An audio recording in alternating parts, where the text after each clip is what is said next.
Tell me how long Golden State, as they stand, how long are they going to be together? Depends on that. Next summer, how well the season goes for Golden State.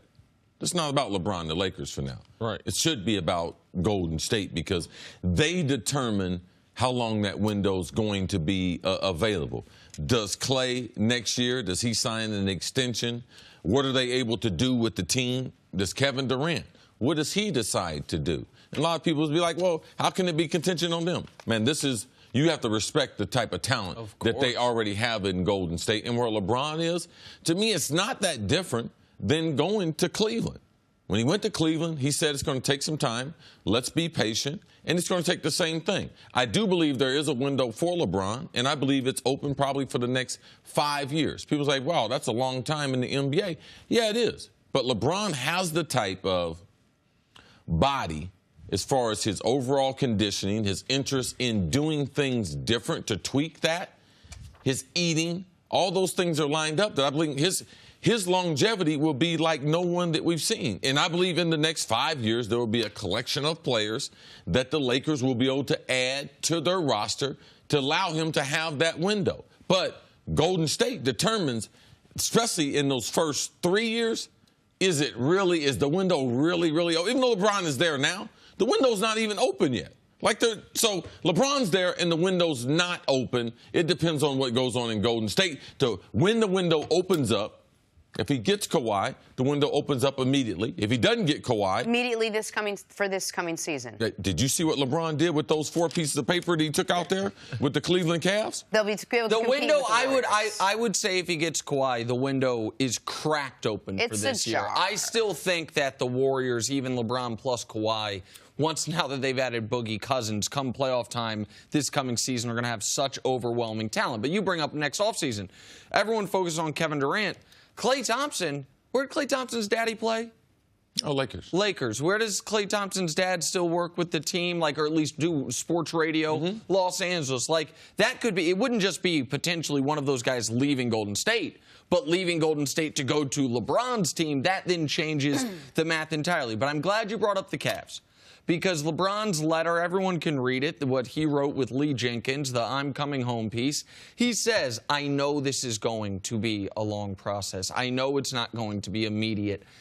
But there are 2 significant differences. One is in the Lakers' favor, one is not. What's in the Lakers' favor is LeBron said all that about Cleveland and signed a 1+1, signed a 1-year deal, essentially. With the Lakers, he has given them the trust and security of, I'll be here at least 3 years, probably the rest of my career. What's working against them is LeBron went to Cleveland when he was 29 and is now coming to the Lakers at 33. LeBron has played 15 years in this league. He is already in unprecedented territory as far as productivity this late in his career.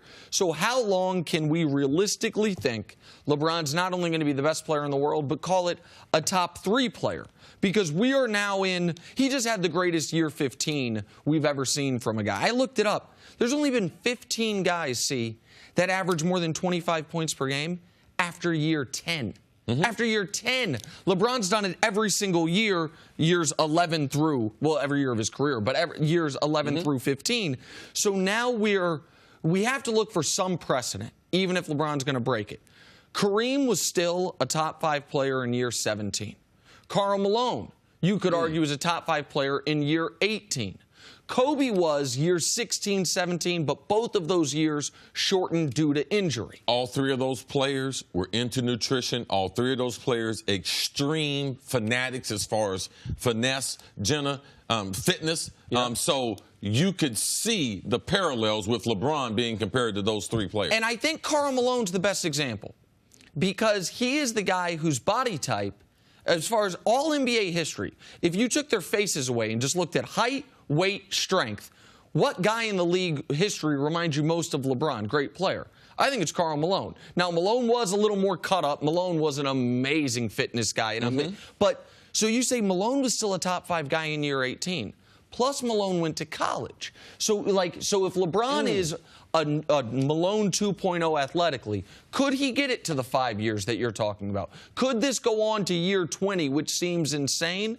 It could, but it's still, the clock is ticking even on LeBron. This has been a great way. We started this show doubting Tom Brady. And then Tom Brady went out and did what he did. I don't know how many people... To be fair, I started there were some people that doubted what a quarterback can do at that age. We also started the show no one doubting LeBron James, but just questions like what could he do in this year? And I think both those guys proved everybody wrong as far as longevity in professional sports when you take care of your body and you really focus on fitness and combine that with the skill with which you're playing. I'm curious, though, is Kawhi the only player, CC, that you think could team up with LeBron so they would contend this year? Is he really the only player out there that's available to them to make this coming season a contending season? I think so. I think being fair to the young roster that they have, two guys with tremendous championship pedigree in LeBron and Kawhi, I believe with the roster that they have now, if it's not totally depleted, yeah, they would be able to give Golden State and Houston a run for their money this season. Because Kawhi is that. Let's not forget how good he was. And let's not forget how good he's been against the championship caliber team. So, yeah, man, Kawhi right now, even yesterday we had a list of potential trade. I mean, Kawhi is the guy because the reason why? He's the answer to Kevin Durant. Right. It's a matchup league, and he's the one guy. Why have the Warriors been so different in the finals the last 2 years than the first 2 years? Kevin Durant. And he's the one guy in the league, I'd say the guy best suited to guard Kevin Durant, right? Yes. We heard announcers in the NBA playoffs talk about, well, Kevin Durant is shooting over a chair. Like, I hadn't heard that said as much in the NBA in all my years of listening to the NBA. But Kawhi, take that chair away.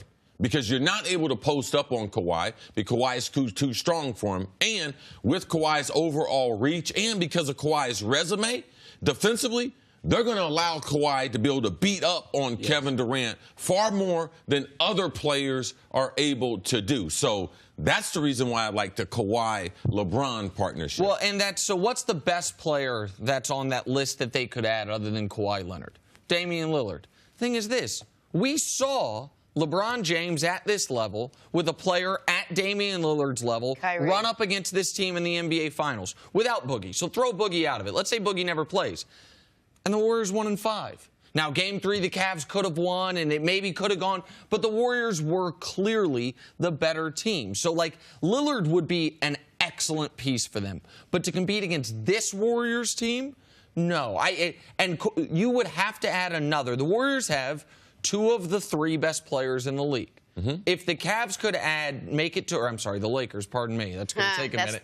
If the Lakers could make it to where they have two of let's say Kawhi coming off injury isn't the fourth best guy, but he's the sixth or seventh best guy. Then all of a sudden, you can start to squint hard enough to say, maybe. I still think then you have Clay and Draymond and the other pieces. Sure. But yes, Kawhi is the one guy where you would say, maybe, just like Chris Paul adding to James Harden made you say maybe. Kawhi is the one guy, but also when you look at trying to match up against Golden State, it's not only those two superstars that we're trying to, LeBron and Kawhi, just hypotheticals, but it's who's going to play those other positions because you put so much pressure. How much pressure can you put on Steph playing defense? So then how much pressure can I put on Draymond? That Draymond can't help off, and we need to have a superstar on the offensive end to be able to force Kevin Durant to be able to play defensive basketball for the entirety of the game. To me, I believe that's one of the ways that you're able to beat Golden State. And now they're just not able to do that. So he does need a superstar, but those other players, and I believe having a guy like Kuzma going against Draymond, with him being far more athletic, how it could stress out Golden State's defense and they would see problems. Thanks for watching. Subscribe here to get the latest from the show. Also, be sure to check out more of the best clips from First Things First, or go watch a few segments from our other shows on FS1.